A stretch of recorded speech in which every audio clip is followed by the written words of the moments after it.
ಅದೆಲ್ಲವೂ ಬ್ರಹ್ಮನಿಂದಲೇ ತುಂಬಿಕೊಂಡಿರುವಂತ ಅತ್ಯಂತ ಶ್ರೇಷ್ಠವಾದ ತತ್ವ. ಮಾತಾಡೋದು ಬಹಳ ಸುಲಭ, ಅರ್ಥೈಸಿಕೊಳ್ಳೋದು ಬಹಳ ಕಷ್ಟ. ವೇದಿಕೆ ಮೇಲೆ ನಿಂತು ಮಾತಾಡುವವರಿಗೆಲ್ಲ ಇದು ಅರ್ಥ ಆಗಿದೆ ಅಂತ ಭಾವಿಸಬೇಡಿ ಅಂತ. ನಾನು ಓದಿದ್ದೀನಿ ಅಷ್ಟೇ, ಓದಿರೋದು ನಿಮ್ಮ ಮುಂದೆ ಪ್ರೆಸೆಂಟ್ ಮಾಡಬಲ್ಲೆ ಅಂತ. ಇದನ್ನು ಅರ್ಥ ಮಾಡಿಕೊಳ್ಳುವ ಯೋಗ್ಯತೆ ಬಂದ ದಿನ ಬಿಲೀವ್ ಮೀ ನನ್ನ ಮಾತು ನಿಂತು ಹೋಗುತ್ತೆ ಅಂತ. ಎಲ್ಲಿವರೆಗೂ ನಾನು ಮಾತನಾಡ್ತಿದ್ದೀನೋ ಸರ್ವಂ ಕಲ್ವಿದಂ ಬ್ರಹ್ಮ ಅಂತ, ಅಲ್ಲಿವರೆಗೂ ನನಗಿದು ಸಾಕ್ಷಾತ್ಕಾರ ಆಗಲಿಲ್ಲ ಅಂತ. ಯಾವತ್ತು ಸಾಕ್ಷಾತ್ಕಾರ ಆಗುತ್ತೋ ಅವತ್ತು ಮಾತು ನಿಂತು ಹೋಗುತ್ತೆ. ಯಾಕೆ ಅಂದ್ರೆ ಬ್ರಹ್ಮನೆದುರಿಗೆ ಇನ್ನೊಂದು ಬ್ರಹ್ಮ ಮಾತಾಡೋದು, ಮಾತು ನಿಂತು ಹೋಗುತ್ತೆ ಅಂತ. ಹೀಗಾಗಿ ನಾನು ಮಾತಾಡ್ತಿದ್ದೀನಿ ಅಂದ್ರೆ ನನಗೆ ಸಾಕ್ಷಾತ್ಕಾರ ಆಗಲಿಲ್ಲ ಅಂತ ದಯಮಾಡಿ ಅರ್ಥ ಮಾಡ್ಕೊಳ್ಳಿ ಅಂತ. ಈ ಪ್ರಶ್ನೆ ಮತ್ತೆಲ್ಲೂ ಕೇಳಲಿಕ್ಕಿಲ್ಲ ಅಂತ. ಈ ಸಾಕ್ಷಾತ್ಕಾರದ ಪ್ರಶ್ನೆ, ಸರ್ವಂ ಕಲ್ವಿದಂ ಬ್ರಹ್ಮದ ಪ್ರಶ್ನೆ ಎಷ್ಟು ಆಳಕ್ಕೆ ಹೋಯಿತು ಭಾರತದಲ್ಲಿ ಅಂತಂದ್ರೆ ಇದರ ಹುಡುಕಾಟಕ್ಕೋಸ್ಕರ ದೊಡ್ಡ ಪ್ರಯತ್ನಗಳಾದವು. ಒಬ್ಬ ತಂದೆ ಮಗನಿಗೆ ಪ್ರಶ್ನೆ ಮಾಡ್ತಾನೆ. ನನಗೆ ತುಂಬಾ ಇಷ್ಟ ಆಗುವಂತ ಈ ಉಪನಿಷತ್ತುಗಳ ಅತ್ಯಂತ ಶ್ರೇಷ್ಠವಾದ ಘಟನೆ. ತಂದೆ ಮಗನಿಗೆ ಒಂದು ಬೀಜವನ್ನು ಒಡೆದು ನೋಡ್ಲಿಕ್ಕೆ ಹೇಳ್ತಾನೆ. ಬೀಜದೊಳಗೆ ಖಾಲಿ ಇದೆ ಅಂತ ಮಗ ಹೇಳಿದಾಗ ಆ ತಂದೆ ಕೇಳ್ತಾನೆ, ನೋಡು ಮಗು, ಇಷ್ಟು ಖಾಲಿಯಾದ ಬೀಜದಿಂದ, ಏನೂ ಇಲ್ಲದ ಈ ಬೀಜದಿಂದ ಇಷ್ಟು ದೊಡ್ಡ ಆಲದ ಮರ ಬಂದಿತ್ತಾದ್ರೂ ಹೇಗೆ? ಎಂತ ಅದ್ಭುತವಾದ ಪ್ರಶ್ನೆ. ಒಂದು ಬೀಜ ಒಡೆದು ನೋಡಿದ್ರೆ ಖಾಲಿಯಾಗಿರುತ್ತೆ. ಆ ಖಾಲಿಯಾಗಿರುವ ಬೀಜದಿಂದ ಅದ್ಭುತವಾದ ಆಲದ ಮರ ಬರಬಹುದಾದ್ರೆ ತಂದೆ ಹೇಳಿದ್ರು, ಅದೇ ಖಾಲಿಯಾಗಿರುವ ವಸ್ತುವಿಂದಲೂ ನೀನೂ ಬಂದಿದ್ದೀಯಾ.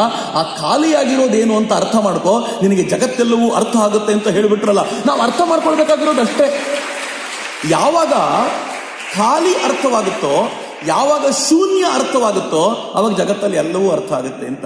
ಶೂನ್ಯ ಅನ್ನೋ ಪದಕ್ಕೆ ಅದಕ್ಕೆ ಮಹತ್ವ.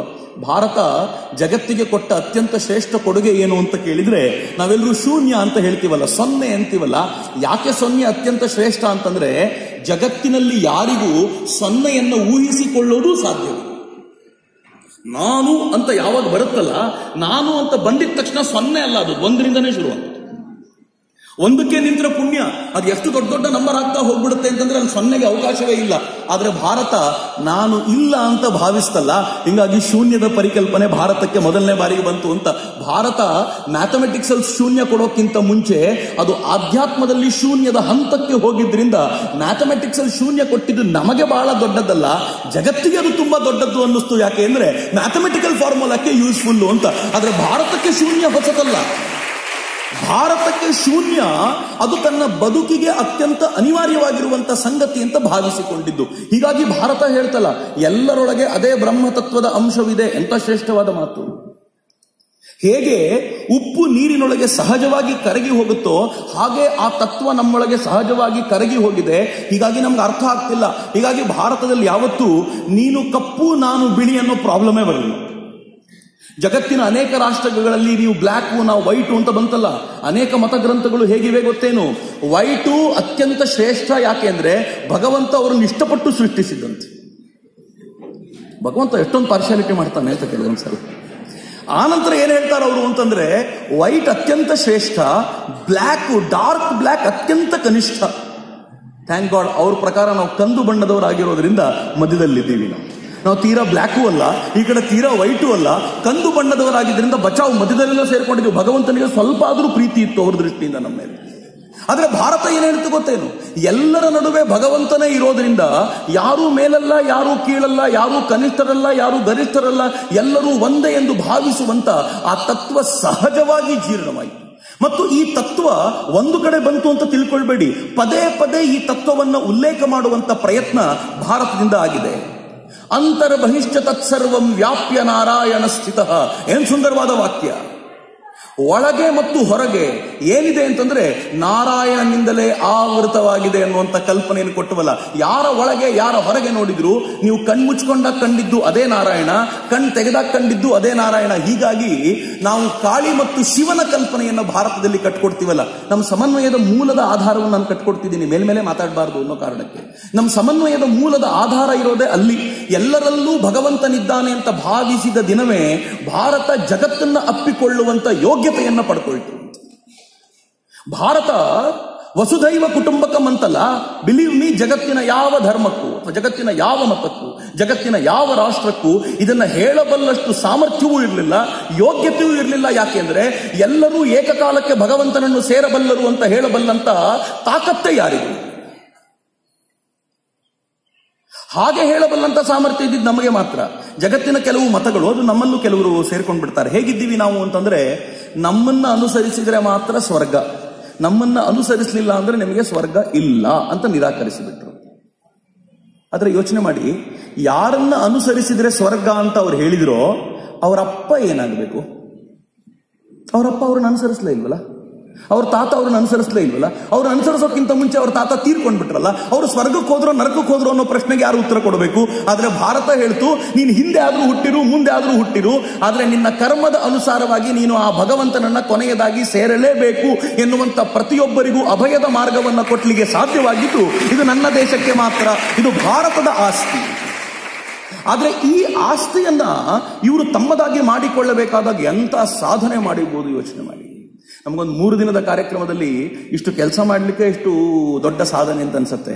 ಇಲ್ಲಿ ಬಂದು ಕೂತಾಗ ನಮಗೆ 3 ದಿನ ಕೂತು ಕೇಳಿದ್ದೀವಿ ಅನ್ನೋದೇ ಸಾಧನೆ ಅನ್ಸುತ್ತೆ. ಅನ್ನೋದಾದ್ರೆ ಜೀವನವೆಲ್ಲವನ್ನೂ ಕೂಡ ಒಂದು ಶ್ರೇಷ್ಠ ಆದರ್ಶಕ್ಕೋಸ್ಕರ ಸಮರ್ಪಿಸಿ ಅದರ ಹಿಂದೆನೆ ಓಡ್ತಾ ಅತ್ಯದ್ಭುತವಾದ ವಾಕ್ಯಗಳನ್ನ ಕಂಡು ಸಮಾಜಕ್ಕೆ ಕೊಟ್ರಲ್ಲ, ಅವರ ಸಾಧನೆ ಎಂಥದ್ದಿರಬಹುದು ಅಂತ. ಯಾವಾಗ ಈ ಸಾಧನೆಯ ಮಹತ್ವ ಅರ್ಥ ಆಗುತ್ತೋ ಅವತ್ತು ಭಾರತದ ಮಣ್ಣಿನ ಕಣಕಣವು ಪವಿತ್ರ ಅಂತ ನಮ್ಮ ಮನಸ್ಸಿನೊಳಗೆ ಭಾವನೆ ಉದಿಸುತ್ತೆ. ಸ್ವಾಮಿ ವಿವೇಕಾನಂದರು ಹೇಳ್ತಾರಲ್ಲ, ಅವರು ಪಶ್ಚಿಮದ ಪ್ರವಾಸ ಮುಗಿಸ್ಕೊಂಡು ವಾಪಸ್ ಬರಬೇಕಾದಾಗ ಸ್ವಾಮೀಜಿ ಹೇಳ್ತಾರೆ, ಭಾರತದಿಂದ ಪಶ್ಚಿಮಕ್ಕೆ ಬರುವಾಗ ನನ್ನ ದೇಶವನ್ನ ಪೂಜ್ಯ ಭಾರತ ಅಂತ ತಿಳ್ಕೊಂಡಿದ್ದೆ, ಆದ್ರೆ 4 ವರ್ಷ ನಿಮ್ಮ ಭೋಗ ಭೂಮಿಯಲ್ಲಿ ತಿರುಗಾಡಿದ ಮೇಲೆ ಇವತ್ತು ನನಗೆ ಅರ್ಥ ಆಗ್ತಿದೆ, ನನ್ನ ಭಾರತದ ಮಣ್ಣಿನ ಕಣಕಣವೂ ಪವಿತ್ರ, ನನ್ನ ಭಾರತದ ಗಾಳಿ ಪವಿತ್ರ, ನನ್ನ ಭಾರತದ ನೀರು ಪವಿತ್ರ, ನನ್ನ ಪಾಲಿಗೆ ತೀರ್ಥಕ್ಷೇತ್ರ ನನ್ನ ಭಾರತ ಅಂತ ವಿವೇಕಾನಂದರು ಹೇಳ್ತಾರಲ್ಲ. ಆ ಅದ್ಭುತವಾದ ಮಹಾವಾಕ್ಯ ಹುಟ್ಟಿದ್ ಯಾಕೆ ಅಂತಂದ್ರೆ, ಸ್ವಾಮಿ ವಿವೇಕಾನಂದರಿಗೆ ಜಗತ್ತಿನ ಆ ಭಾಗವನ್ನು ನೋಡಿದಾಗ ನನ್ನ ಭಾಗದ ಶ್ರೇಷ್ಠತೆ ಏನು ಅಂತ ಯಾವ ಮಟ್ಟಿಗೆ ಅರ್ಥ ಆಗಿದ್ದಿರಬಹುದು ಅಂತ ಒಂದು ಕ್ಷಣ ಯೋಚನೆ ಮಾಡಬೇಕು ಅಂತ. ಯಾವತ್ತಾದ್ರೂ ಒಂದು ಕ್ಷಣ ಅದನ್ನು ಅರ್ಥ ಮಾಡ್ಕೊಂಡಾಗ ಗೊತ್ತಾಗುತ್ತೆ ಸಮನ್ವಯ ದೃಷ್ಟಿ ಭಾರತದಲ್ಲಿ ಹಾಸು ಹೊಕ್ಕಾಗಿತ್ತು ಅಂತ. ಹೀಗಾಗಿ ನಮ್ಮಲ್ಲಿ ಎಷ್ಟು ಜನ ಆಚಾರ್ಯರುಗಳು ಬಂದ್ರು, ಎಷ್ಟು ಜನ ಒಂದೊಂದು ಪಂಥವನ್ನು ನಿರ್ಮಾಣ ಮಾಡಬಲ್ಲಂತವ್ರು ಬಂದ್ರು, ಯಾರೂ ಒಬ್ಬರೊಡನೆ ಮತ್ತೊಬ್ಬರು ತಿಕ್ಕಾಡ್ಲಿಲ್ಲ. ಯಾಕೆ ಅಂತಂದ್ರೆ ಎಲ್ಲರಿಗೂ ಗುರಿ ಇದ್ದಿದ್ದು ಇವನೊಡನೆ ತಿಕ್ಕಾಡಿ ಇವನೊಡನೆ ಕಿತ್ತಾಟ ಮಾಡಿಕೊಂಡು ಇಲ್ಲೊಂದು ಅಧಿಕಾರವನ್ನ ಪ್ರಾಪ್ತಿ ಮಾಡೋದಲ್ಲ, ಬದಲಿಗೆ ಎಲ್ಲರ ಜೊತೆಗೂ ಪ್ರೀತಿಯಿಂದ ಬದುಕಿ ನಾನು ಭಗವಂತನನ್ನ ಸೇರೋದೇ ಜೀವನದ ಗುರಿ ಅಂತ ಭಾವಿಸಿದ್ರಿಂದ ನಮ್ಮಲ್ಲಿ ತಿಕ್ಕಾಟದ ಪ್ರಶ್ನೆಯೇ ಇರಲಿಲ್ಲ. ಚಿಂತನೆಯ ಆಧಾರದ ಮೇಲೆ ನೋಡೋದಾದ್ರೆ, ತತ್ವದ ಆಧಾರದ ಮೇಲೆ ನೋಡೋದಾದ್ರೆ ದ್ವೈತ ಮತ್ತು ಅದ್ವೈತಗಳು ಬದ್ಧ ವೈರಿಗಳು ಅಂತಾನೆ ಕರೀತೀವಿ. ದ್ವೈತ ಹೇಳ್ತು 2 ಇದಾವೆ, ಒಂದು ಜೀವಾತ್ಮ ಮತ್ತು ಪರಮಾತ್ಮ. ಅದ್ವೈತ ಹೇಳ್ತು 2 ಇಲ್ಲ, ಎಲ್ಲ ಒಂದೇ ಅಂತ. ಎರಡೂ ವಿರುದ್ಧವಾದವೇ. ಆದರೆ ಈ ದೇಶದಲ್ಲಿ ಎರಡೂ ಎಷ್ಟು ಸಮನ್ವಯವಾಗಿತ್ತು ಅಂತಂದ್ರೆ, ದ್ವೈತ ಮಠದ ಪಕ್ಕವೇ ಅದ್ವೈತ ಮಠವು ಇದ್ದಾಗಲೂ ಕೂಡ ನಮ್ಗೆ ಯಾವತ್ತೂ ಸಮಸ್ಯೆಯೇ ಆಗಿದೆ. ಒಂದೇ ವೇದಿಕೆಯ ಮೇಲೆ ದ್ವೈತ ಮತಾಚಾರ್ಯರು ಅದ್ವೈತ ಮತಾಚಾರ್ಯರು, ಇವರ ನಡುವೆ ಇಬ್ಬರ ಮಧ್ಯದಲ್ಲೇ ಹೋಗಬಲ್ಲಂತ ವಿಶಿಷ್ಟಾದ್ವೈತದ ಮತಾಚಾರ್ಯರು ಕೂತಿದ್ದಾಗಲೂ ಕೂಡ ಮೂವರು ಒಂದೇ ಚಿಂತನೆಯನ್ನು ಪ್ರತಿಪಾದಿಸಬಲ್ಲಂತ ಅಪರೂಪದ ಸಂಗತಿಗಳು ನಡೆಯೋದು ನನ್ನ ದೇಶದಲ್ಲಿ ಮಾತ್ರ ಸಾಧ್ಯ ಅಂತ ಮೂವರು ಅದೇ ಪರಮಾತ್ಮನ ವರ್ಣನೆ ಮಾಡ್ತಾರಲ್ಲ, ಮೂವರು ಅದೇ ಚಿಂತನೆಯನ್ನು ಹೇಳ್ತಾರಲ್ಲ, ಎಲ್ಲರಲ್ಲೂ ಭಗವಂತನೇ ಅಡಗಿದ್ದಾನೆ ಎನ್ನುವಂತ ಭಾವನೆಯನ್ನು ಹೇಳ್ತಾರಲ್ಲ, ಇದು ಭಾರತದ ಮೂಲ ಸತ್ವವನ್ನು ಕೊಡ್ತು ಅಂತ ನನಗೆ ಯಾವಾಗಲೂ ಅನ್ಸುತ್ತೆ. ಹೀಗಾಗಿ ಎಲ್ಲಿ ಭಗವಂತ ಅಡಗಿದ್ದಾನೆ ಅಂತಂದಾಗ ಜಗತ್ತೆಲ್ಲ ಭಗವಂತನನ್ನ ಸ್ವರ್ಗದಲ್ಲಿ ಕೈ ತೋರಿಸ್ತಿರ್ಬೇಕಾದ್ರೆ ಭಾರತ ಏನ್ ಹೇಳ್ತು ಗೊತ್ತಾ? ತದೇ ಜತಿ ತನ್ನೈ ಜತಿ ತದ್ದೂರೇ ತದ್ವಂತಿಕೆ ಅಂತ ಹೇಳ್ತೀವಿ. ಏನ್ ಚೆನ್ನಾಗಿದೆ ಗೊತ್ತೇನು ಈ ಪದಗಳು. ಅವನು ನಡೆಯೋದೂ ಇಲ್ಲ, ಅವನು ಸುಮ್ಮನೆ ಇರೋದೂ ಇಲ್ಲ. ನ್ಯೂಟನ್ನ ಫಸ್ಟ್ ಲಾ ಇದ್ದಂಗೆ ಅದು ಸುಮ್ಮನೆ ಕೂತ್ಕೊಳ್ಳೋದು ಇಲ್ಲ, ಹಾಗಂತ ನಡೀತಾನೆ ಇರುತ್ತೆ ಅಂತಾನು ತಿಳ್ಕೊಳ್ಬೇಡಿ. ಅದಕ್ಕೆ ಏನ್ ಬೇಕೋ ಅದು ಮಾಡ್ತಿರತ್ತೆ. ಎಲ್ಲಿದ್ದಾನೆ ಅವನು ಅಂತ ಕೇಳಿದ್ರೆ ತದ್ದೂರೇ, ಅವನು ದೂರದಲ್ಲಿದ್ದಾನೆ, ತದ್ವಂತಿಕೆ ಅವನು ಒಳಗಡೆಯೂ ಕೂತಿದ್ದಾನೆ ಅಂತ. ಏನ್ ಚೆನ್ನಾಗಿರುವಂತ ಮಾತು. ಹಿಂಗಾಗಿಯೇ ನಾವು ಭಗವಂತನ ಎದುರಿಗೆ ಹೋಗಿ ನಿಂತಾಗ ಬಹಳ ಚೆನ್ನಾಗಿದೆ ಇದು. ನೀವೆಲ್ಲರೂ ಇಷ್ಟು ಕಷ್ಟಪಟ್ಟು ಇಲ್ಲಿಗೆ ಬಂದ್ರಲ್ಲ, ಇಷ್ಟೆಲ್ಲ ದೂರದಿಂದ ಬಹಳ ಜನ ದೂರದಿಂದ ಬಂದಿದ್ದೀರಿ. ರಾಮಕೃಷ್ಣರಿಗೆ ಒಂದು ನಮಸ್ಕಾರ ಮಾಡಿ ಅಂತ ಅಲ್ಲಿ ಕರ್ಕೊಂಡು ಬಂದು ನಿಲ್ಸಿದ ತಕ್ಷಣ ಏನ್ ಮಾಡ್ತೀವಿ ಗೊತ್ತಾ? ಒಂದು ಕಣ್ಣು ಮುಚ್ಕೊಂಡು ಒಂದು ನಮಸ್ಕಾರ ಮಾಡ್ತೀವಿ. ಕಣ್ಣು ಮುಚ್ಕೊಳ್ಳೋದಿದ್ರೆ ಇಲ್ಲಿಗೆ ಬರಬೇಕಿತ್ತ? ಕಣ್ಣು ಮುಚ್ಕೊಂಡು ಹೊರಗಡೆ ನಿಂತ್ಕೋಬೋದಿತ್ತು. ಇಲ್ಲಿವರೆಗೂ ಬಂದು ಕಣ್ಣು ಮುಚ್ಕೊಂಡಿದ್ಯಾಕೆ? ಹೋಗ್ಲಿ, ರಾಮಕೃಷ್ಣರ ಕತೆ ಬಿಡಿ. ನೀವು ಕಷ್ಟಪಟ್ಟುಕೊಂಡು ಅಮರನಾಥ ಯಾತ್ರೆ ಮಾಡಿ, ನಾನು ಕಣ್ಣಾರೆ ನೋಡಿದ್ದೀನಿ ಇದನ್ನ. ಅಮರನಾಥ ಯಾತ್ರೆ ಮಾಡುವಾಗ ನಂಗೆ ಎಷ್ಟು ಕಷ್ಟ ಆಯ್ತು ಅಂತಂದ್ರೆ, ಪ್ರತಿ 100 ಮೀಟರ್ ಹೋದಾಗ್ಲೂ ಅನ್ಕೊಳ್ತಿದ್ದೆ ಜೀವಮಾನದಲ್ಲಿ ಅಮರನಾಥಕ್ಕೆ ಬರಲ್ಲ ಅಂತ. ಅಮರನಾಥದಲ್ಲಿ ಐಸ್ ಮೇಲೆ ನಡೆಯುವಾಗ ಒಂದ್ಸಲ ಜಾರ್ ಬಿದ್ಮೇಲೆ ಅನ್ಕೊಂಡೆ ಯಾರಿಗೆ ಬೇಕಿತ್ತು ಮಾರ ಇದು. ಸ್ವಾಮಿ ವಿವೇಕಾನಂದರು ಸೇವೆ ಮಾಡಿ ಅಂತಂದ್ರು. ಕೆಳಗಡೆ ಆಹಾರದ ಕೌಂಟರ್ ಅಲ್ಲಿ ಸೇವೆ ಮಾಡಿಕೊಂಡು ಬಂದವರಿಗೆಲ್ಲ ಊಟ ಬಡಿಸ್ಕೊಂಡಿದ್ರೆ ಪಾಪನೂ ಕರಗಿರ್ತಿತ್ತು. ಇಲ್ಲಿವರೆಗೂ ಬರುವಂತ ಸಾಹಸ ಯಾಕೆ ಮಾಡಬೇಕಿತ್ತು ಅಂತ ಎಷ್ಟು ಸಲ ಅಂದುಕೊಂಡೆ. ಕಷ್ಟಪಟ್ಟುಕೊಂಡು, ಆದ್ರೆ ಜನರನ್ನು ಹೋಗ್ತಿರ್ತಾರಲ್ಲ, ಹುಚ್ಚಿಗೆ ಬಿದ್ದು ಶ್ರದ್ಧೆಯಿಂದ ಹೋಗ್ತಾ ಇರೋ ಜನರನ್ನು ನೋಡಿ ಆಯ್ತು ಅವ್ರ ಜೊತೆ ಹೋಗೋಣ ಅಂತ ಕಷ್ಟಪಟ್ಟಲ್ಲಿ ಅಮರನಾಥನ ಎದುರಿಗೆ ನಿಂತುಕೊಂಡ್ರೆ, ಆ ಐಸಿನ ಲಿಂಗದ ಮುಂದೆ ನಿಂತುಕೊಂಡ ಜನ ಅಲ್ಲಿವರೆಗೂ ಕಷ್ಟಪಟ್ಟು ಬಂದು ಕಣ್ಣು ಮುಚ್ಕೊಂಡು ನಿಂತ್ಕೊತಾರಲ್ಲ. ನನಗೆ ಬಹಳ ಆಕ್ಚುಲಿ ಕೋಪ ಬಂತು ಒಂದು ಕ್ಷಣಕ್ಕೆ. ನಾನು ಬಹಳ ಬೇಜಾರಿನಿಂದ ಒಬ್ಬರನ್ನ ಕೇಳಿದೆ, ಅಲ್ಲ ಯಾಕೆ ಕಷ್ಟಪಟ್ಕೊಂಡು ಇಲ್ಲಿಗೆ ಬಂದು ಇವನು ನೋಡ್ಬೇಕು ಅಂತ, ನೀನು ಕಣ್ಮುಚ್ಕೊಂಡು ನಿಂತ್ಕೊಂಡಿಲ್ಲ ಯಾಕೆ ಅಂದ್ರೆ ಒಬ್ರು ಹಿರಿಯರು ಹೇಳಿದ್ರು, ಬೇಟಾ ಜೋ ಯಹಾ ಹೇ ಓ ಯಹಾ ಭಿ ಹೇ. ಇದು ಆ ವ್ಯಕ್ತಿ ಹೇಳಬೇಕಾದ್ರೆ ಅವನು ಉಪನಿಷತ್ ವಾಕ್ಯ ಓದಿದ್ನ? ಖಂಡಿತವಾಗಿಯೂ ಇಲ್ಲ. ಅವ ಹಳ್ಳಿ ಮನುಷ್ಯ, ಆದ್ರೆ ಅವನಿಗೆ ಉಪನಿಷತ್ ವಾಕ್ಯ ಎಷ್ಟು ಚೆನ್ನಾಗಿ ಗೊತ್ತು ಅಂತಂದ್ರೆ ಜೋ ವಹಾ ಹೇ ಓ ಯಹಾ ಭಿ ಹೇ. ವಾ, ಏನ್ ಅದ್ಭುತವಾದ ಮಾತು ಅದು. ಆ ಮಾತು ಎಷ್ಟು ಚೆನ್ನಾಗಿತ್ತು ಅಂತಂದ್ರೆ, ಯಾವ ಅಮರನಾಥ ಅಲ್ಲಿ ಬೆಳೆದು ನಿಂತಿದ್ದಾನೋ ಅದೇ ಅಮರನಾಥ ನನ್ನೊಳಗಿದ್ದಾನೆ. ಅವನನ್ನು ಯಾಕೆ ನೋಡದೆ ಅಂತಂದ್ರೆ ನನ್ನೊಳಗಿನ ರೂಪ ಹಿಂಗೇ ಕಾಣುತ್ತಾ ಅಂತ ಒಂದ್ಸಲ ನೋಡ್ಲಿಕ್ಕೋಸ್ಕರ ಬಂದೆ ಅಂತ ಅಷ್ಟೇ. ನನ್ನ ಒಳಗಿರುವಂತ ಅಮರನಾಥ ಹಿಂಗೆ ಇದ್ದಾನ ಅಂತ ಟೆಸ್ಟ್ ಮಾಡ್ಕೊಳ್ಳೋದು ಅಂತ. ನನಗೆ ಇತ್ತೀಚೆಗೆ ಒಬ್ರು ಮಾತಾಡ್ತಾ ಹೇಳ್ತಿದ್ರು, ಬಹಳ ಚೆನ್ನಾಗಿರುವಂತ ಮಾತು.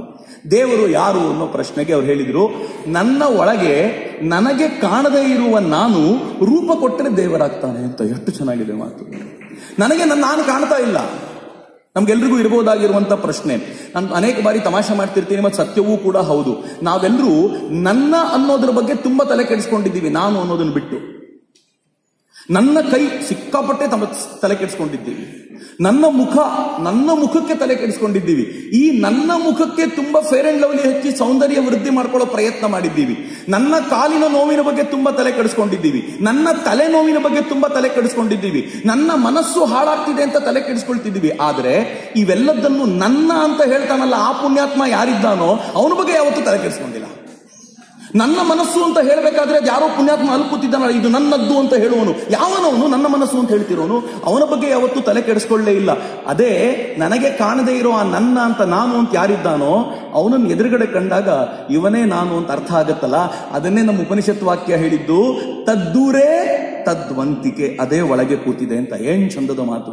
ಯಾವಾಗ ಹೊರಗಡೆ ಕಾಣುವ ಅವನೇ ನನ್ನೊಳಗಿದ್ದಾನೆ, ನನ್ನ ಒಳಗೆ ಕಾಣುವ ಅವನೇ ಅಲ್ಲಿದ್ದಾನೆ ಅಂತ ಗೊತ್ತಾಯ್ತೋ, ಈ ದೇಶಕ್ಕೆ ಮಹತ್ವವಾದ ಸತ್ಯ ಅರ್ಥ ಆಯ್ತು.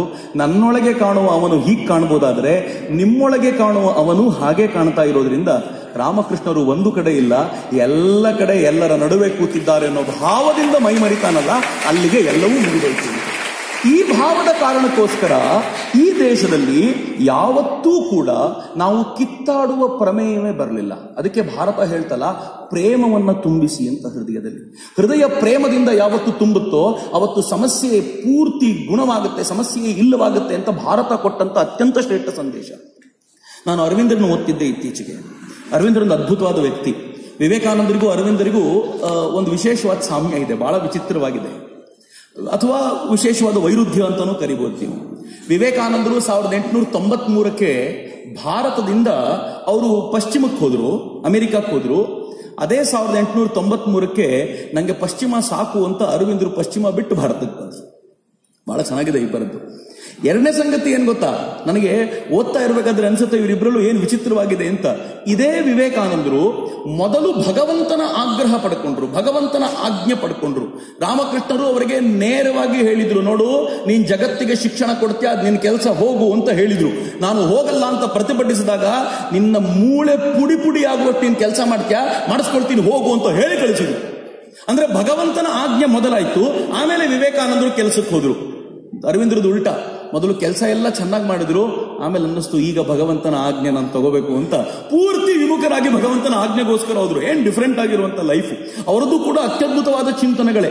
ಅರವಿಂದರು ಒಂದ್ಸಲ ಮಾತನಾಡುವಾಗ ಹೇಳ್ತಾರೆ, ಅವರದು ಒಂದೇ ಮಾತರಂ ಅನ್ನೋ ಪತ್ರಿಕೆಯಲ್ಲಿ ಒಂದು ಲೇಖನದಲ್ಲಿ ಬರೀತಾರೆ ಪ್ರೇಮದ ಕುರಿತಂತೆ ಅವರಿಗಿದ್ದ ಭಾವನೆಗಳು. ಅವ್ರು ಹೇಳ್ತಾರೆ, ಫ್ರಾನ್ಸಿನ ಕ್ರಾಂತಿ ಫೇಲ್ ಆಯ್ತು. ಯಾಕೆ ಫೇಲ್ ಆಯ್ತು ಅಂತಂದ್ರೆ, ಫ್ರಾನ್ಸಿನ ಕ್ರಾಂತಿಯ ಆಧಾರ ಸ್ತಂಭಗಳು 3. ಮೊದಲನೇದು ಲಿಬರ್ಟಿ, ಎರಡನೇದು ಈಕ್ವಾಲಿಟಿ, ಮೂರನೇದು ಬ್ರದರ್ಹುಡ್. ಇದು ಹೇಗಿದೆ ಅಂತಂದ್ರೆ, ಬೇಸ್ ಲಿಬರ್ಟಿ, ಅದ್ರ ಮೇಲೆ ಸ್ವಲ್ಪ ಚಿಕ್ಕದಾಗಿರುವಂತ ಈಕ್ವಾಲಿಟಿ, ಅದರ ಮೇಲೆ ಶೃಂಗದಂತೆ ಬ್ರದರ್ಹುಡ್ ಅಂತ. ಅವ್ರು ಹೇಳ್ತಾರೆ, ಇಲ್ಲೇ ಪ್ರಾಬ್ಲಮ್ ಆಗಿದ್ದದು. ಮೊದಲು ಬ್ರದರ್ಹುಡ್ ಅನ್ನು ತೆಗೆದು ಕೆಳಗೆ ಹಾಕಿ ಅದನ್ನ ಬೇಸ್ ಮಾಡಿ ಅದರ ಮೇಲೆ ಲಿಬರ್ಟಿ ಮತ್ತು ಈಕ್ವಾಲಿಟಿಯನ್ನು ಜೋಡಿಸ್ಕೊಂಡ್ಬಿಟ್ಟಿದ್ರೆ ಅದು ಸಕ್ಸಸ್ಫುಲ್ ಆಗಿರ್ತಿತ್ತು. ಭಾರತದ ಸಂಸ್ಕೃತಿ ಸಕ್ಸಸ್ ಕಂಡಿರೋದೇ ಈ ಬ್ರದರ್ಹುಡ್ ನ ಆಧಾರದ ಮೇಲೆ ಅಂತ. ಏನ್ ಚೆನ್ನಾಗಿದೆ ಕಲ್ಪನೆಯವರದ್ದು. ಅವ್ರು ಹೇಳ್ತಾರೆ, ಈ ಬ್ರದರ್ಹುಡ್ ಯಾವಾಗ ವ್ಯಾಪಕಗೊಂಡಿದೆಯೋ, ಈ ಬ್ರದರ್ಹುಡ್ ಯಾವಾಗ ವಿಸ್ತಾರಗೊಂಡಿದೆಯೋ, ಯಾವಾಗ ಪ್ರೇಮದಿಂದ ಹೃದಯ ತುಂಬಿಕೊಂಡು ಪ್ರತಿಯೊಬ್ಬರನ್ನು ಆಕರ್ಷಿಸಲು ಸಮರ್ಥವಾಗಿದೆಯೋ, ಆವತ್ತು ಜಗತ್ತನ್ನ ಭಾರತ ಗೆದ್ದಿದೆ ಅಂತ. ಸ್ವಾಮಿ ವಿವೇಕಾನಂದರು ಇದನ್ನೇ ಹೇಳ್ತಾರಲ್ಲ, ಭಗವಂತ ಎಲ್ಲಿದ್ದಾನೆ ಅಂತಂದ್ರೆ ಪ್ರತಿಯೊಬ್ಬರ ಹೃದಯದಲ್ಲೂ ಅಡಗಿದ್ದಾನೆ. ಯಾವಾಗ ಪ್ರತಿಯೊಬ್ಬರ ಹೃದಯದಲ್ಲೂ ಅಡಗಿರುವ ಈ ಭಗವಂತನನ್ನ ಸೇವೆ ಮಾಡುವಂತ ನಿನ್ನ ಭಾವನೆಯನ್ನ ನೀನು ಬೆಳೆಸಿಕೊಳ್ತೀಯೋ ಆವಾಗ ನೀನು ಸಾಕ್ಷಾತ್ ಭಗವಂತನನ್ನ ಸೇವೆ ಮಾಡಿದಂತಾಗತ್ತೆ ಅಂತ. ಸೇವೆಗೂ ಮತ್ತು ಪ್ರೇಮಕ್ಕೂ ಬಹಳ ಹತ್ತಿರದ ಸಂಬಂಧ ಇದೆ. ಈ ಪ್ರೇಮವನ್ನ ಹೇಗೆ ಭಾರತ ವೈಭವೀಕರಿಸ್ತು ಅಂತಂದ್ರೆ, ಆ ಪ್ರೇಮಕ್ಕೋಸ್ಕರ ತಮ್ಮನ್ನೇ ತಾವು ಹೇಗೆ ಸಮರ್ಪಿಸಿಕೊಳ್ತು ಅಂತಂದ್ರೆ, ಕಬೀರ್ ದಾಸರು ಹೇಳ್ತಾರೆ, ಪೋತಿ ಪೋತಿ ಪಡೆ ಓ ಪಂಡಿತ್ ನ ಹೋಯಿ, 2.5 ಅಕ್ಷರ ಪ್ರೇಮ್ ಜೋ ಪಡೆ ಓ ಪಂಡಿತ್ ಹೋಯಿ ಅಂತಂದ್ರು. ಯಾರು ಮೂಟೆಗಟ್ಲೆ ಪುಸ್ತಕ ಓದ್ತಾನೋ ಅವನು ಪಂಡಿತ ಅನ್ನಿಸ್ಕೊಳ್ಳೋದಿಲ್ಲ.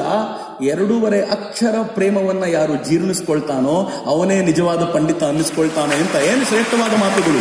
ಪ್ರೇಮದ ಕುರಿತಂತ ಇದ್ದ ಭಾವನೆ ಎಂಥದ್ದು, ಎಂಥ ಭಾವನೆ ಭಾರತ ಬೆಳೆಸಿದ್ದು! ಯಾವ ಅಹಂ ಬ್ರಹ್ಮಾಸ್ಮಿ ತತ್ವವನ್ನ, ಯಾವ ಸರ್ವಂ ಖಲ್ವಿದಂ ಬ್ರಹ್ಮ ತತ್ವವನ್ನ ಅರ್ಥ ಮಾಡ್ಕೊಳ್ಳಿಕ್ಕೆ ಇಡೀ ಜಗತ್ತು ಇವತ್ತಿನವರೆಗೂ ಹೆಣಗಾಡುತ್ತೋ, ಭಾರತ ಹೇಳ್ತು ಪ್ರೇಮದ ಮೂಲಕ ಅದನ್ನು ಗಳಿಸಿಕೊಳ್ಬಹುದು ಅಂತ. ನಾನು ಇತ್ತೀಚೆಗೆ ವೀಣಕ್ಕನ್ನು ಕೇಳ್ತಾ ಇದ್ದೆ, ಧ್ಯಾನ ಹೇಗೆ ಭಗವಂತನ ಆ ಅಂತರಂಗದ ಆ ಭಗವಂತನ ಅಂತರಂಗದಲ್ಲಿರುವ ಭಗವಂತನ ಮಾತು ಕೇಳೋದು ಹೇಗೆ ಅಂತ. ಅವರಂದ್ರು, ನೀನು ಪ್ರಯತ್ನ ಪಡದೆ ಅದಾಗಬೇಕು, ಆವಾಗ ಮಾತ್ರ ಧ್ಯಾನ ಸಿದ್ಧಿಸುತ್ತೆ ಅಂತ. ಬಹಳ ಚೆನ್ನಾಗಿದೆ. ಪ್ರಯತ್ನ ಪಡೋದು ಅಂತಂದ್ರೆ ನಾನೇ ಕೂತ್ಕೊಳ್ಳೋದು, ನಾನೇ ಕಣ್ಮುಚ್ಕೊಳ್ಳೋದು, ಬಾ ಬಾ ಬಾ ಅಂತ ಕರೆಯೋದು ಒಂಥರ. ಪ್ರಯತ್ನ ಪಡದೆ ಆಗಬೇಕು ಅಂತ. ಹೀಗೆ ವೇರ್ಡ್ ಎಕ್ಸಾಂಪಲ್. ಆದ್ರೆ ವೇರ್ಡ್ ಆದ್ರೂ ಕೂಡ ಬಹುಶಃ ಇಲ್ಲಿರುವಂತ ಅನೇಕ ತರುಣರಿಗೆ ತಕ್ಷಣಕ್ಕೆ ಅರ್ಥ ಆಗ್ಬೋದು ಅನ್ನೋ ಕಾರಣಕ್ಕೋಸ್ಕರ ನಾನು ಹೇಳ್ತೀನಿ. ಯಾವ್ದಾದ್ರೂ ಒಂದು ಹುಡುಗಿನ ರಸ್ತೆಯಲ್ಲಿ ನೋಡಿದ ತಕ್ಷಣ ಒಬ್ಬ ಹುಡುಗನಿಗೆ ಆಕೆ ಮೇಲೆ ಅನುರಾಗ ಬೆಳೆಯುತ್ತಂತೆ. ಲವ್ ಎಟ್ ಫಸ್ಟ್ ಸೈಟ್ ಆಗಿಬಿಡುತ್ತೆ. ಅನುರಾಗ ಬೆಳೆದ ತಕ್ಷಣ ಅವನೇನ್ ಮಾಡ್ತಾನೆ, ಅವನಿಗೆ ಒಳಗೆ ಕಾಡ್ಲಿಕ್ಕೆ ಶುರುವಾಗ್ಬಿಡುತ್ತೆ. ಅವನಿಗೆ ಕಾಡ್ತಾ ಕಾಡ್ತಾ ಅವನು ಮನೆಗೆ ಹೋಗ್ತಾನಂತೆ. ಮನೆಯೊಳಗೆ 1 ನಿಮಿಷ ಅವನಿಗೆ ಕುರಿಸೊತ್ತಿಲ್ವಂತೆ, ಅದೇ ಚಿತ್ರಗಳು ಕಾಡ್ತಿರ್ತವಂತೆ. ಆಗ ಅವನು ಅನ್ಕೊಳ್ತಾನಂತೆ, ಮರುದಿನ ಇದೇ ವೇಳೆಗೆ ಬಂದ್ರೆ ಮತ್ತೆ ಇಲ್ಲೇ ಬರ್ತಾಳೇನೋ ಆ ಹುಡುಗಿ ಅಂತ. ಮರುದಿನ ಮತ್ತೆ ಅಲ್ಲಿಗೆ ಹಾಜರಾಗ್ತಾನಂತೆ. ಮರುದಿನ ಆ ಹುಡುಗಿ ಸ್ವಲ್ಪ ತಡ ಆದ್ರೆ ನೆಕ್ಸ್ಟ್ ಡೇ ಬರ್ತಾನಂತೆ. ದಿನಗಟ್ಟಲೆ ಅಲ್ಲಿಗೆ ಬರ್ತಿರ್ತಾನಂತೆ. ಕೊನೆಗೊಂದು ದಿನ ಆಕೆಯೂ ನೋಡಿದಾಗ ಅವನ ಕಣ್ಣುಗಳು ಅವಳ ಕಣ್ಣುಗಳು ಸಂಧಿಸಿದಾಗ ಆ ಪ್ರೇಮ ಪರಿಪೂರ್ಣಗೊಳ್ಳುತ್ತೆ ಅಂತ ಹೇಳಿ ಆಕೆ ಏನ್ ಹೇಳ್ತಾಳೆ ಗೊತ್ತಾ, ಭಗವಂತನನ್ನ ನೋಡಿದ ದಿನ, ಅವನ ಕಣ್ಣು ನಿನ್ನ ಕಣ್ಣು ಅವನನ್ನು ನೋಡಿದ ದಿನ, ಇವನನ್ನು ಮತ್ತೆ ನಾಳೆ ನೋಡಬೇಕಲ್ಲ ಅಂತ ನಿನ್ಗೆ ಅನ್ನಿಸ್ಬೇಕು ಅಂತ. ಆ ಪ್ರೇಮ ಹೇಗೆ ಬಲಿಬೇಕು ಅಂತಂದ್ರೆ, ನನಗೆ ಅವನನ್ನು ಒಂದು ಕ್ಷಣ ಬಿಟ್ಟಿರ್ಲಿಕ್ಕೂ ಸಾಧ್ಯ ಇಲ್ಲ ಅಂತ. ನಾಳೆ ಬೆಳಗ್ಗೆ ಮೋಸ್ಟ್ಲಿ 8 ಗಂಟೆಗೆ ಪ್ರೇಯರಿಗೆ ಕೂತಾಗ ಮತ್ತೆ ಕಾಣಿಸ್ಬೋದೇನೋ, ಮತ್ತೆ 8 ಗಂಟೆಗೆ ಬಂದು ಕೂತ್ಕೊಳ್ಳೋದು ಅಂತ. ಅವನು ಇವತ್ತಾದ್ರೂ ನನ್ನ ನೋಡ್ಬೋದೇನೋ ಅಂತ. 8 ಗಂಟೆಗೆ ಪ್ರೇಯರ್ ಮುಗಿದ ತಕ್ಷಣ ಮನೆಗೆ ಹೋಗ್ಬೇಕಾದ್ರೆ ಯಾಕೋ ದೇವರು ನೋಡ್ಲೇ ಇಲ್ವಲ್ಲ, ಇನ್ನೊಂದ್ ದಿನ ಟ್ರೈ ಮಾಡ್ಬೋದೇನೋ ಅಂತ ಮತ್ತೊಂದ್ ದಿನ ನೋಡೋದು ಅಂತ. ಎವ್ರಿ ಡೇ ಇದು ಹೇಗೆ ಅಭ್ಯಾಸ ಆಗ್ಬಿಡ್ಬೇಕು ಅಂತಂದ್ರೆ ಅವನು ಇವತ್ತಾದ್ರೂ ನೋಡ್ತಾನೇನೋ ಅಂತ. ರಾಮಕೃಷ್ಣರು ಇದ್ರಲ್ಲ, ಯಾವ ಪರಿಯ ಪ್ರೇಮ ಕಾಳಿಯೊಂದಿಗೆ ಅವರಿಗೆ ಅಂತಂದ್ರೆ, ಒಂದೊಂದು ದಿನ ಕಳೆದಂತೆಯೂ ಕೂಡ ಇವತ್ತು ಕಳೆದೋಯ್ತಲ್ಲ, ನನ್ನ ಜೀವನದ ಆಯಸ್ಸಿನ 1 ದಿನ ಕಳೆದೋಯ್ತು, ಕಾಳಿಯ ದರ್ಶನ ಆಗೋದು ಯಾವಾಗ ಅಂತ ಕಣ್ಣೀರು ಸುರಿಸ್ತಿದ್ರಲ್ಲ. ಯಾವ ಕಾರಣಕ್ಕೆ ಅಂತಂದ್ರೆ ಆ ಪ್ರೇಮ ಯಾವ ಪರಿ ತುಂಬಿತ್ತು ಅಂದ್ರೆ ಅವಳನ್ನು ನೋಡದೆ ಹೋದ್ರೆ ಸಟ್ಟೆ ಹೋಗ್ತೀನಿ ಅನ್ನೋ ಭಾವ ಅಂತ. ಈ ಭಾವ ಯಾವಾಗ ಇಡೀ ದೇಹವನ್ನು ಆವರಿಸಿಕೊಂಡ್ಬಿಡ್ತೋ, ಆಗ ಅವರ ದೇಹದೊಳಗಿದ್ದಂತ ಕಾಳಿ, ನಾನು ಅಂತ ಏನು ಕಾಳಿಯಾಗಿ ಕೂತಿದ್ಲೋ, ಆ ಕಾಳಿ ಹೊರಗೆ ಬಂದು ಹೇಳಿದ್ಲು ನಾನೇ, ಏನ್ ತಲೆ ಕೆಡ್ಸ್ಕೊಳ್ಬೇಡ, ನಾನು ಇದ್ದೀನಿ ನಿನ್ ಜೊತೆ, ನಾನು ನಿನ್ ಕಾಣಿಸ್ಕೊಳ್ತೀನಿ ಅಂತ ಹೇಳುವಂತ ವ್ಯಕ್ತಿತ್ವವನ್ನು ತಂದುಕೊಟ್ಟು ಅವನಿಗೆಲ್ಲವನ್ನು, ರಾಮಕೃಷ್ಣರಿಗೆ ಎಲ್ಲವನ್ನು, ರಾಮಕೃಷ್ಣರು ಅವಳಿಗೆ ಪ್ರಸಾದ ತಿನ್ನಿಸ್ತಾ ಇದ್ರು ಅಂತ ಅನ್ಕೊಳ್ತಾರೆ. ಆದ್ರೆ ಜ್ಞಾನದ ಪ್ರಸಾದವನ್ನು ಕಾಳಿಯೇ ಪ್ರತಿನಿತ್ಯ ಉಣಿಸುವಂತ ವ್ಯವಸ್ಥೆ ನಿರ್ಮಾಣ ಆಗಿಬಿಡುತ್ತಲ್ಲ. ಇದು ರಾಮಕೃಷ್ಣರ ಜೀವನದಲ್ಲಿ ಕಂಡು ಬಂದ ಶ್ರೇಷ್ಠ ಸಂಗತಿ. ಯಾಕೆ ಅಂತಂದ್ರೆ ಪ್ರೇಮದ ಕಾರಣಕ್ಕೋಸ್ಕರ. ಭಾರತ ಎಷ್ಟು ಈ ತರದ ಘಟನೆಗಳನ್ನು ಕಟ್ಟಿಕೊಡ್ತು ಗೊತ್ತಾ. ನನಗೆ ಇಷ್ಟ ಆಗುವಂತ ಒಂದು ಘಟನೆ ಇದೆ, ಒಂದು ಟಿವಿ ಸೀರಿಯಲ್ ಅಲ್ಲಿ ನೋಡಿದ್ ನಾನು. ಅದು ಎಷ್ಟರ ಮಟ್ಟಿಗೆ ಸತ್ಯವೋ ಸುಳ್ಳೋ, ಆ ಸ್ಕ್ರಿಪ್ಟ್ ಬರೆದ ಪುಣ್ಯಾತ್ಮನಿಗಂತೂ 100 ದೀರ್ಘದಂಡ ನಮಸ್ಕಾರ ಹಾಕಬೇಕು. ಏನ್ ಗೊತ್ತೇನು, ಮೀರಾ ರಾಜಮನೆತನಕ್ಕೆ ಸೇರಿದವರು. ಆ ಮೀರಾಳಿಗೆ ಯಾವಾಗ ಮದುವೆ ಆಗಂದ್ರು ಮದುವೆ ಆಗಲ್ಲ. ಪ್ರಾಪ್ತ ವಯಸ್ಕಳಾದಾಗ ರಾಜನಿಗೆ ಟೆನ್ಷನ್, ಯಾವಾಗ್ಲೂ ಮದುವೆ ಆಗು ಅಂತ. ಆದ್ರೆ ರಾಜನಿಗೆ ರಾಣಿ ಆ ಮಗುವಿಗೆ ಹೇಳುವಷ್ಟು, ತನ್ನ ಮಗಳಿಗೆ ಹೇಳುವಷ್ಟು ಧೈರ್ಯ ಇಲ್ಲ. ರಾಣಿಗೆ ಹೇಳ್ತಾನೆ, ಸ್ವಲ್ಪ ಹೇಳು ನಿನ್ ಮಗಳಿಗೆ ಅಂತ. ಈ ತಂದೆ ಏನಿದೆ ಯಾವಾಗ್ಲೂ ಹಂಗಿದೆ, ಮಕ್ಕಳು ಮಾತು ಕೇಳಿಲ್ಲ ಅಂದ್ರೆ ನಿನ್ನ ಮಗ ಅಂತ ಹೇಳು, ಮಾತು ಕೇಳಿದ ಅಂದ್ರೆ ನನ್ನ ಮಗ ಅಂತ, ನಿನ್ ಮಗಳಿಗೆ ಹೇಳು ಸ್ವಲ್ಪ ಅಂತ. ಆ ತಾಯಿ ಕೂಡ್ಲೆ ಹೋಗ್ತಾಳೆ. ಹೋಗಿ ಮಗಳಿಗೆ ಕೇಳ್ತಾಳೆ, ಮಗು ಒಂದು ಒಳ್ಳೆ ವರ ಬಂದಿದ್ದಾನೆ, ನೀನು ಮದುವೆ ಆಗ್ಬೋದಾ? ಈ ಮಗಳು ತಕ್ಷಣಕ್ಕೆ ತಾಯಿ ಕಡೆ ತಿರುಗಿ, ಮದುವೆ ಆಗ್ಬೋದಾ ಅಂತ ಕೇಳ್ತಿಲ್ಲ. ಅಮ್ಮ ನನ್ನ ಮದುವೆ ಆಗ್ಬಿಟ್ಟಿದೆ ಆಗ್ಲೇ. ಅಮ್ಮನಿಗೆ ಗಾಬರಿ ಆಗ್ಬಿಡ್ತಂತ ಒಂದ್ಸಲ.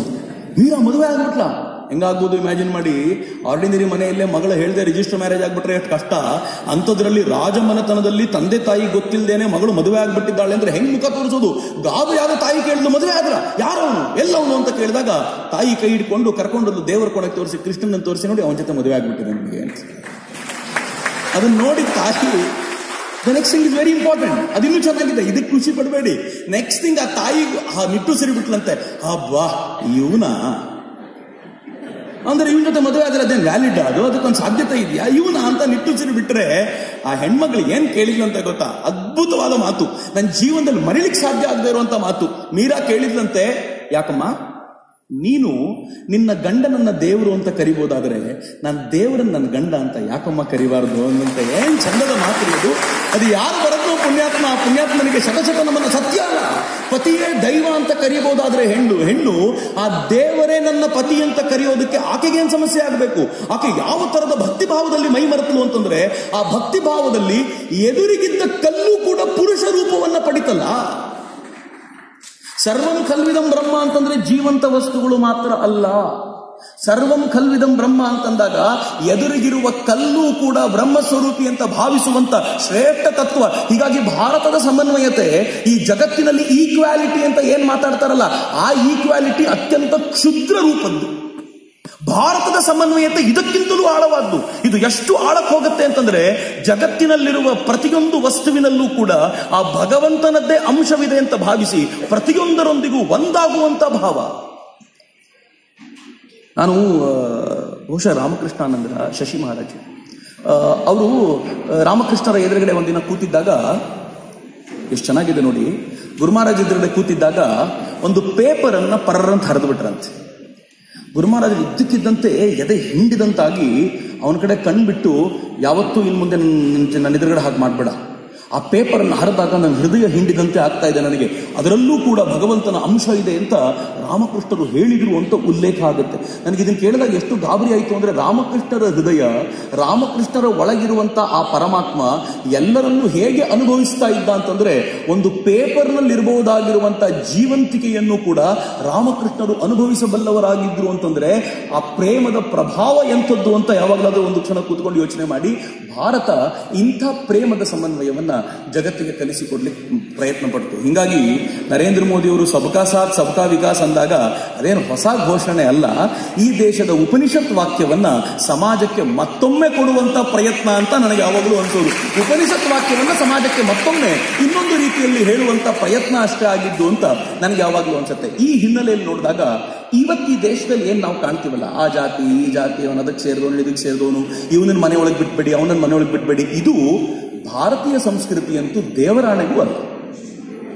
ಇದು ನಾವು ಆವಾಹಿಸಿಕೊಂಡಿರುವ ನಮ್ಮದ್ದೇ ಅತ್ಯಂತ ಕಳಪೆ ಸಂಸ್ಕೃತಿಯ ಹೊರತು ಇದಕ್ಕೆ ಭಾರತೀಯ ಸಂಸ್ಕೃತಿ ಅನ್ನುವಂತ ಹೆಸರನ್ನ ದಯಮಾಡಿ ಕೊಡಬೇಡಿ. ಯಾಕೆಂದ್ರೆ ಈ ಸಂಸ್ಕೃತಿಗೆ ಯಾವುದನ್ನು ನಾವು ಇವತ್ತು ಕರಿತೀವಲ್ಲ, ನಾನು ಮೇಲು ಅವನು ಕೀಳು, ನಾನು ಓನರು ಅವನು ಕೆಳಮಟ್ಟದ ಹಂತದಲ್ಲಿರುವನು, ಇವೆಲ್ಲವೂ ಕೂಡ ನಾವು ಆವಾಹಿಸಿಕೊಂಡಿರುವ ಸಂಸ್ಕೃತಿ. ಸ್ವಾಮಿ ವಿವೇಕಾನಂದ ನನಗೆ ತುಂಬಾ ಸ್ಪಷ್ಟವಾದ ಧ್ವನಿಯಲ್ಲಿ ಹೇಳಿದರು, ಎಲ್ಲಿಯವರೆಗೂ ನೀವು ಯಾಕೆ ಈ ಸ್ಥಿತಿಯಲ್ಲಿದೆ ಭಾರತ ಅಂತಂದ್ರೆ, ಒಂದು ಕಾಲಘಟ್ಟದಲ್ಲಿ ಒಂದಷ್ಟು ಜನರನ್ನ ಹತ್ತಿರಕ್ಕೆ ಬಿಟ್ಕೊಳ್ಬಾರ್ದು, ಮುಟ್ಟಿಸ್ಕೊಳ್ಬಾರ್ದು ಅಂತ ದೂರ ಇಟ್ಟಲ್ಲ, ಆ ಪಾಪದ ಪ್ರಾಯಶ್ಚಿತ್ತವಾಗಿ ಹಿಂಗಿದ್ದೀರಾ ಅಂತ ಸ್ವಾಮಿ ವಿವೇಕಾನಂದರು ನಮಗೆ ಕೈಗೊಟ್ಟು ತೋರಿಸಿ ಹೇಳಿದ್ರಲ್ಲ, ಆ ಪಾಪದ ಪ್ರಾಯಶ್ಚಿತ್ತವನ್ನು ನಾವು ಯಾಕೆ ಮಾಡ್ಕೋಬೇಕಾದ ಅನಿವಾರ್ಯತೆ ಇದೆ ಅಂತಂದ್ರೆ ಭಾರತದಲ್ಲದ್ದೇನೋ ಒಂದು ತಂದು ಆವಾಹಿಸಿಕೊಂಡಿಲ್ಲ, ಅದಕ್ಕೆ ಹೀಗಾಗುತ್ತೆ.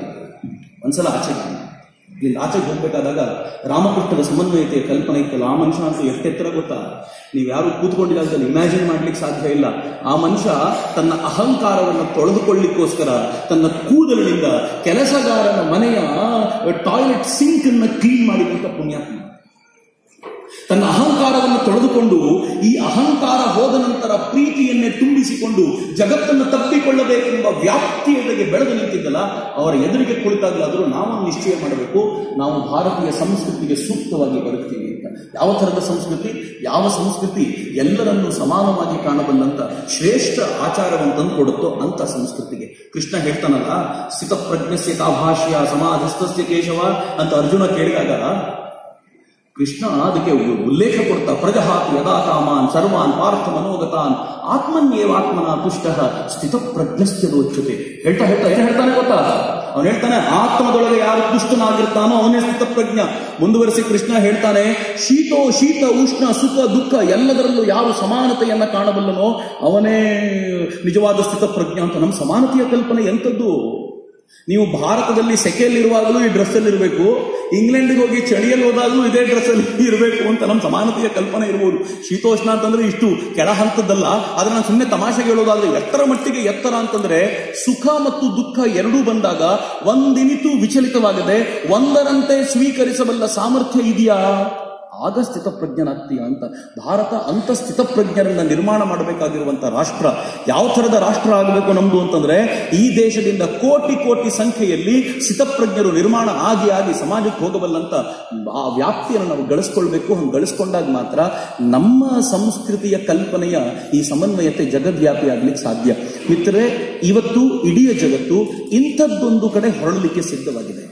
ಜಗತ್ತಿಗೆ ಸಾಕಾಗೋಗಿದೆ. ನನ್ಗೆ ಯಾರೋ ಇತ್ತೀಚೆಗೆ ಕೇಳಿದ್ರು, ಸರ್ ಎಲ್ಲಿಯವರೆಗೂ ಈ ಧರ್ಮ ನಮಗೆ ಬೇಕಾಗುತ್ತೆ ಅಂತ. ಧರ್ಮ ಯಾತಕ್ಕೋಸ್ಕರ ಆದ್ರೂ ಬೇಕು, ಎಲ್ಲಿಯವರೆಗೂ ಬೇಕು ಅಂತ. ನಾನಂದ್ರೆ ಎಲ್ಲಿವರೆಗೂ ದುಃಖ ಅನ್ನೋದು ಪ್ರಪಂಚದಲ್ಲಿರುತ್ತೋ ಅಲ್ಲಿವರೆಗೂ ಧರ್ಮ ಅನ್ನೋದು ಬೇಕೇ ಬೇಕು ಅಂತ. ಅವ್ರ ತಕ್ಷಣ ಅವರೇ ಉತ್ತರ ಕೊಟ್ಟರು, ಸರಿ ಬಿಡಿ ಸರ್, ಎಲ್ಲಿವರೆಗೂ ಮನುಷ್ಯ ಅನ್ನೋದು ಇರ್ತಾನೋ ಅಲ್ಲಿವರೆಗೂ ದುಃಖ ಅನ್ನೋದು ಇರುತ್ತೆ ಅಂತ. ಮುಗಿದೋಯ್ತಲ್ಲ, ಅಲ್ಲಿವರೆಗೂ ನಮಗೆ ಧರ್ಮ ಬೇಕೇ ಬೇಕು ಅಂತ. ಇಡೀ ಜಗತ್ತು ದುಃಖದಲ್ಲಿ ನರಳಾಡ್ತಾ ಇದೆ. ಇಡೀ ಜಗತ್ತು ಅಂದಾಗ ಭಾರತ ಬಿಟ್ಟು ಅಂತಲ್ಲ, ನಾವು ಕೂಡ ಇದ್ದೀವಿ ಅದರೊಳಗೆ. ಯಾವ ಪರಿ ದುಃಖ ಇದೆ ಅಂತಂದ್ರೆ, ಇಲ್ಲಿರೋವರೆಗೂ ಗಂಗಾ ನದಿಯಲ್ಲಿ ಮಿಂದಂತೆ ಭಾಸವಾಗುತ್ತಲ್ಲ, ಇಲ್ಲಿರೋವರೆಗೂ ಆನಂದದ ಅಲೆಯಲ್ಲಿ ತೇಲ್ತಾ ಇದ್ದೀವಿ ಅನ್ಸುತ್ತಲ್ಲ. ಸಂತರ ಮೇಲೆ ಸಂತರ ದರ್ಶನ, ಒಬ್ಬರಿಗಿಂತ ಒಬ್ಬರು ಏನೋ ಮಾತಾಡ್ತಿದ್ದಾರೆ, ಆನಂದ ಅನ್ನಿಸ್ತಾ ಇದೆ, ಭಜನೆಗಳನ್ನು ಕೇಳ್ತಿದ್ದೀವಿ. ಇಲ್ಲಿಂದ ಆಚೆ ಹೋಗಿ ಮನೆಗೆ ಹೋಗ್ಲಿ. ಈ ಗಂಗಾ ನದಿಯಲ್ಲಿ ಸ್ನಾನ ಮಾಡ್ಲಿಕ್ಕೆ ಇಳಿದ ತಕ್ಷಣ ರಾಮಕೃಷ್ಣರು ಹೇಳ್ತಾರಲ್ಲ, ಎಲ್ಲ ಪಾಪಗಳು ಹೋಗಿ ಪಕ್ಕದ ಮರದ ಮೇಲೆ ಕೂತಿರ್ತಾವಂತೆ. ಗಂಗಾ ನದಿಯಿಂದ ಆಚೆ ಬಂದ ತಕ್ಷಣ ವಾಪಸ್ ಬಂದು ಅಟ್ಯಾಕ್ ಮಾಡಿ ಹಿಡ್ಕೊಳ್ತಾವಂತೆ. ಹಂಗೆ ಇದೊಂದು ಗಂಗೆಯಲ್ಲಿ ಬಂದು ಸೇರಿದ್ದೀರಿ. ರಾಮಕೃಷ್ಣ ಗಂಗೆ ಹರಿತಾ ಇದೆ ಇಲ್ಲಿ. ರಾಮಕೃಷ್ಣ ಗಂಗೆ ಹರಿತಾ ಇರೋದ್ರಿಂದ ಯಾವ ಪಾಪಗಳು ನಿಮ್ಮನ್ನ ತಟ್ಟುತ್ತಾ ಇಲ್ಲ, ಎಲ್ಲ ದುಃಖಗಳು ನಿಮ್ಮಿಂದ ದೂರವಾಗಿವೆ. ಒಂದು ಕ್ಷಣ ಅಂತರಂಗದ ಒಳಕ್ಕೋಗಿ ಹಾಯಾಗಿರೋಣ ಅನಿಸುವಷ್ಟು ಭಾವನೆ. ಆದರೆ ಒಂದು ಸಲ ಈ ಗಂಗೆಯಿಂದ ಆಚೆ ಹೋದ ತಕ್ಷಣ ಕಾಯ್ಕೊಂಡು ಕೂತಿದ್ದಾವಲ್ಲ ಎಲ್ಲ ಹೇಗೆ ಬಂದು ಹಿಡ್ಕೊಂಡು ಬಿಡ್ತವೆ ಅಂತಂದ್ರೆ, ಮತ್ತೆಲ್ಲವೂ ಹೊಸದಾಗಿ ಚಾಪ್ಟರ್ ಶುರುವಾಗುತ್ತೆ. ಇವೆಲ್ಲವೂ ಮರ್ತು ಹೋಗ್ಲಿಕ್ಕೆ ಶುರುವಾಗ್ಬಿಡುತ್ತೆ. ನನಗೆ ಮಂಗಳೂರಿನ ಆಶ್ರಮಕ್ಕೆ ಹೋಗಿದ್ದಾಗ ಒಂದು ಕಾಲೇಜಿನ ಕಾರ್ಯಕ್ರಮದ ನಂತರ ಒಂದು ಹೆಣ್ಮಗಳು ಪ್ರಶ್ನೆ ಕೇಳಿದ್ರು, ನೀವು ಹೇಳಿದ್ದೆಲ್ಲ ಚೆನ್ನಾಗಿದೆ ಸರ್, ಇದು ಮರಿಬಾರದು ಅಂತಂದ್ರೆ ಈ ಗೇಟಿನಿಂದ ಆಚೆ ಹೋದ ತಕ್ಷಣ ಎಲ್ಲ ಮರ್ತೋಗ್ಬಿಡುತ್ತೆ. ಕಾಲೇಜ್ ಹುಡುಗಿ ಪ್ರಾಬ್ಲಮ್, ಮರ್ತೋಗ್ಬಿಡುತ್ತೆ. ಒಂದೇ ಒಂದು ವಾಕ್ಯದಲ್ಲಿ ಹೇಳಿ ಇದನ್ನ ನಾನು ಮರಿಬಾರದು ಅಂದ್ರೆ ಏನ್ ಮಾಡಬೇಕು? ಅದು ಗೇಟ್ ಆಚೆಗೆ ಹೋಗ್ಲೇಬೇಡ. ಗೇಟ್ ಆಚೆ ಹೋದ್ರೆ ತಾನೇ ಮರ್ತು ಹೋಗೋದು, ಗೇಟ್ ಆಚೆ ಯಾಕೆ ಹೋಗ್ತೀಯಾ ಅಂತ. ಅವಳು ಸ್ವಲ್ಪ ಗಾಬರಿ ಆದ್ಲು, ಏನ್ ಸರ್ ಹಿಂಗಂತೀರಾ ಅಂತ. ನಾನು ಹೇಳಿದೆ, ಈ ಗೇಟನ್ನು ಎಷ್ಟು ವಿಸ್ತಾರ ಮಾಡ್ಕೋ ಅಂತಂದ್ರೆ, ಈ ಗೇಟನ್ನ ಎಲ್ಲಿವರೆಗೂ ತಗೊಂಡು ಹೋಗು ಅಂತಂದ್ರೆ, ನಿನ್ನ ಮನೆಯೂ ಕೂಡ ಈ ಗೇಟಿನೊಳಗೆ ಬರುವಂತೆ ಮಾಡು ಅಂತ. ಹೇಗಾದ್ರೂ ಮಾಡುವುದು. ನಿನ್ನ ಮನೆಯೊಳಗೂ ಕೂಡ ಇದೇ ಚಿಂತನೆ ಬರಬೇಕು. ನಿನ್ನ ಮನೆಯೊಳಗೂ ರಾಮಕೃಷ್ಣರ ವಾಕ್ಯಗಳು ಮೊಳಗಬೇಕು. ನಿನ್ನ ಮನೆಯೊಳಗೂ ಶಾರದಾ ಮಾತೆಯವರು ಇರಬೇಕು, ನೆಲೆಸಬೇಕು ಅವರು. ನಿನ್ನ ಮನೆಯೊಳಗೆ ವಿವೇಕಾನಂದರು ಸದಾ ತಮ್ಮ ಪ್ರಭಾವವನ್ನು ಬೀರುವಂತಾಗಬೇಕು. ಹಂಗಾಯ್ತು ಅಂತಂದ್ರೆ ಈ ಗೇಟ್ ಮಾಯ ಆಗದೇ ಇಲ್ಲ, ಈ ಗೇಟಿನ ಒಳಗಡೆಯೇ ಮನೆ ಬಂದ್ಬಿಡುತ್ತೆ ಅಂತ. ಹಂಗೆ ಯಾವತ್ತು ಬರುತ್ತಲ್ಲ ಅವತ್ತು ಮತ್ತೊಮ್ಮೆ ನಮ್ಮೆಲ್ಲರ ಹೃದಯಗಳು ಪುಳಕಿತವಾಗ್ತವೆ. ಇವತ್ತು ಇಡೀ ಜಗತ್ತು ಅಂಥ ಪುಳಕಿತಗೊಳ್ಳುವಂತ ವಾತಾವರಣಕ್ಕೋಸ್ಕರ ಕಾಯ್ಕೊಂಡು ಕೂತಿದೆ. ಮತ್ತು ಅದನ್ನು ಯಾರಾದರೂ ಕೊಡಬಲ್ಲಂತ ಸಾಮರ್ಥ್ಯ ಜಗತ್ತಿನಲ್ಲಿದೆ ಅಂತಂದ್ರೆ ಅದು ಭಾರತೀಯರಿಗೆ ಮಾತ್ರ ಸಾಮರ್ಥ್ಯ ಇದೆ ಅನ್ನೋದ್ರಲ್ಲಿ ಯಾವ ದುಃಖವೂ ಬೇಕಾಗಿಲ್ಲ. ಯಾಕೆಂದ್ರೆ ನಾನು ಪ್ರತಿ ಬಾರಿ ನೋಡಿದಾಗಲೂ ಅನ್ಕೊಳ್ತೀನಿ, ಅದೇನು ಶ್ರೇಷ್ಠ ಸ್ವಾಮೀಜಿ ಹೇಳ್ತಾರಲ್ಲ, ಶಾಲ್ ಇಂಡಿಯಾ ಡೈ ಅನ್ನೋ ಪ್ರಶ್ನೆ ಕೇಳಿದಾಗ ಸ್ವಾಮೀಜಿ ಹೇಳ್ತಾರೆ, ಸಾಧ್ಯನೇ ಇಲ್ಲ. ಯಾಕೆ ಭಾರತ ಸಾಯೋದಿಲ್ಲ ಅಂತಂದ್ರೆ, ಜಗತ್ತಿನಲ್ಲಿ ಒಳಿತು ಅನ್ನೋದನ್ನೆಲ್ಲ ಭಗವಂತ ಭಾರತದಲ್ಲಿ ಇಟ್ಬಿಟ್ಟಿದ್ದಾನೆ. ಇದೇನಾದ್ರೂ ನಾಶ ಆಯಿತು ಅಂತಂದ್ರೆ ಇಡೀ ಜಗತ್ತು ನಾಶವಾಗುತ್ತೆ ಅಂತ ಸ್ವಾಮೀಜಿ ಹೇಳ್ತಾರೆ. ನಾನು ವಿಶ್ವೇಶ್ವರಯ್ಯನವರ ಬಗ್ಗೆ ಓದುವಾಗ ದಂತಕಥೆಗಳನ್ನು ಕೇಳ್ತಿದ್ದೆ. ಅವ್ರ ಜಗತ್ತಿನಲ್ಲಿ ಒಂದಷ್ಟು ಅಣೆಕಟ್ಟೆಗಳನ್ನು ಕಟ್ಟಿದ್ದಾರೆ, ಅದ್ರ ಕೆಲವು ಕಡೆ ಇಂಡಿಯಾ ಅಂತ ಬರೆದಿದ್ದಾರೆ. ಅದನ್ನೇನಾದರೂ ತೆಗಿಲಿಕ್ಕೆ ಪ್ರಯತ್ನ ಪಟ್ಟರೆ ಇಡೀ ಅಣೆಕಟ್ಟೆ ಬಿದ್ದೋಗುತ್ತೆ ಅಂತ ಚಿಕ್ಕಂದಲ್ಲಿ ನಮ್ಗೆ ಹಿಂಗೆಲ್ಲ ಹೇಳು. ಅಂದ್ರೆ ವಿಶ್ವೇಶ್ವರಯ್ಯನ ಬೌದ್ಧಿಕ ಸಾಮರ್ಥ್ಯ ಅಂತದ್ದು ಅಂತ. ಆದ್ರೆ ವಿವೇಕಾನಂದರು ಅದನ್ನು ಎಷ್ಟು ಚೆನ್ನಾಗಿ puts it in right way ಅಂತಂದ್ರೆ, ಇಂಡಿಯಾ ಅನ್ನೋದನ್ನೇನಾದ್ರೂ ಸೃಷ್ಟಿಯಿಂದ ತೆಗೆದ್ರೆ ಸೃಷ್ಟಿಯೇ ಇರಲ್ಲ. ಹೀಗಾಗಿ ಭಗವಂತನಿಗೂ ಅನಿವಾರ್ಯ ಇದೆ ಈ ದೇಶನ ಉಳಿಸ್ಕೊಳ್ಳೋದು. ಹೀಗಾಗಿ ಅವನು ಈ ದೇಶನ ಉಳಿಸ್ಕೊಳ್ಳೋದು ಹೇಗೆ ಅಂತಂದ್ರೆ, ಅವನು ಈ ದೇಶದಲ್ಲಿ ಆ ಸಂಸ್ಕೃತಿ ಯಾವುದನ್ನ ಋಷಿಗಳು ಪರಂಪರೆಯಾಗಿ ಕಟ್ಟಿಕೊಟ್ಟಿದ್ರೋ ಅದನ್ನ ಉಳಿಸ್ಲಿಕ್ಕೆ ಪ್ರಯತ್ನ ಪಡ್ತಾನೆ. ಹಿಂಗಾಗಿಯೇ 50 ವರ್ಷ ಬದುಕಿದ ರಾಮಕೃಷ್ಣರು ಯಾವುದು ಹಳೆಯ ಪರಂಪರೆ ಅಂತ ಕರಿಬಲ್ಲವೋ, ಯಾವುದು ಮಾರ್ಗಗಳಾಗಿ ಭಗವಂತನ ಬಳಿ ಹೋಗೋದಕ್ಕೆ ಮಾರ್ಗಗಳಾಗಿ ನಿಂತಿದ್ವೋ, ಅವನ್ನೆಲ್ಲ ತಮ್ಮ ಜೀವಿತಾವಧಿಯ 50 ವರ್ಷಗಳಲ್ಲಿ, ಬಹುಶಃ 20 ವರ್ಷದ ನಂತರ ಅವರು ಶುರು ಮಾಡಿದ್ರು ಅಂತ ಇಟ್ಕೊಂಡ್ರು, 30 ವರ್ಷಗಳಲ್ಲಿ ಅಷ್ಟನ್ನು ಸಾಕ್ಷಾತ್ಕರಿಸಿಕೊಂಡು ಇದು ಸತ್ಯ ಅಂತ ಹೇಳಿ ಎಷ್ಟು ಮತಗಳೋ ಅಷ್ಟು ಪಥಗಳು ಅಂತ ಮತ್ತೆ ಹೇಳಿಯೋದ್ರಲ್ಲ, ಸಮನ್ವಯತೆಗೆ ಮತ್ತೊಂದು ಆಧಾರವನ್ನ ರಾಮಕೃಷ್ಣರು ನಮ್ಮ ಕಾಲದಲ್ಲಿ ಕೊಟ್ಟು ಹೋದ್ರು ಅಂತ. ಹಿಂದೆ ಹೋಗಿದ್ರೆ ಬಹುಶಃ ಮರ್ತೇ ಹೋಗ್ಬಿಟ್ಟಿರ್ತೀವಿ ನಾವನ್ನೆಲ್ಲ. ರಾಮಕೃಷ್ಣರು ಮತ್ತೊಮ್ಮೆ ಕೊಟ್ಟು ಹೋದ್ರು. ಹೀಗಾಗಿ ಭಾರತೀಯ ಸಂಸ್ಕೃತಿಯ ಪುನರುಜ್ಜೀವನ ಆಯಾ ಕಾಲಘಟ್ಟಕ್ಕೆ ಸಮರ್ಥವಾಗಿ ಆಗ್ತಾ ಇರುತ್ತೆ. ನಾವು ಅದಕ್ಕೆ ಪೂರಕವಾಗಿ ಪ್ರತಿಸ್ಪಂದಿಸಬೇಕು. ಹಾಗೇನಾದರೂ ಪೂರಕವಾಗಿ ಪ್ರತಿಸ್ಪಂದಿಸಿದರೆ ಇಡೀ ಜಗತ್ತು ಮತ್ತೊಮ್ಮೆ ಸಮನ್ವಯತೆಯಿಂದ, ಇಡೀ ಜಗತ್ತು ಮತ್ತೊಮ್ಮೆ ಎಲ್ಲರೂ ಒಂದಾಗಿ ಬದುಕುವಂತಹ ಶ್ರೇಷ್ಠ ಮಾರ್ಗಕ್ಕೆ ಜೊತೆಯಾಗಿ ಹೋಗುತ್ತೆ ಅಂತ ಭಾವಿಸ್ತಾ, ಭಾರತೀಯ ಸಂಸ್ಕೃತಿಯ ಆ ಪರಂಪರೆಯ ಆ ಅಧ್ವರ್ಯಗಳಿಗೆ ನನ್ನೆಲ್ಲ ಪ್ರೀತಿಪೂರ್ವಕ ಭಕ್ತಿಪೂರ್ವಕ ನಮನಗಳನ್ನು ಮತ್ತೊಮ್ಮೆ ಸಮರ್ಪಿಸಿ ನನ್ನ ಮಾತುಗಳನ್ನು ದಿವ್ಯತೆಯರ ಪಾದಗಳಿಗೆ ಸಮರ್ಪಿಸ್ತೀನಿ. ವಂದೇ ಮಾತರಂ. ಜೈ ಹಿಂದ್.